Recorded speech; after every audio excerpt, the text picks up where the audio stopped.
سلام بچه ها، چطورید؟ این یه دوزه از دوستان میگفت که این حقیقت نداره که فری فایر معمولی به فری فایر مکس تبدیل بشه. همین که میریم تو فری فایر معمولی اون میریم سمت بالا.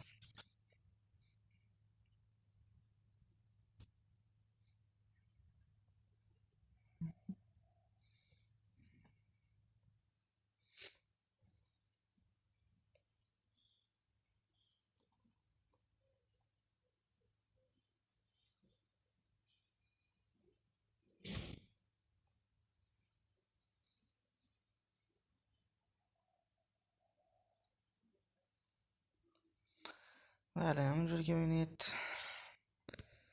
حالا این فری فایر معمولیه، ولی در عکس این تبدیل شده که به فری فایر مکس بدون هیچ حافظه اضافه تضمینی. همونجوری که میبینید همه چیش عین فری فایر مکسه. این بالا هم فایر معمولیه.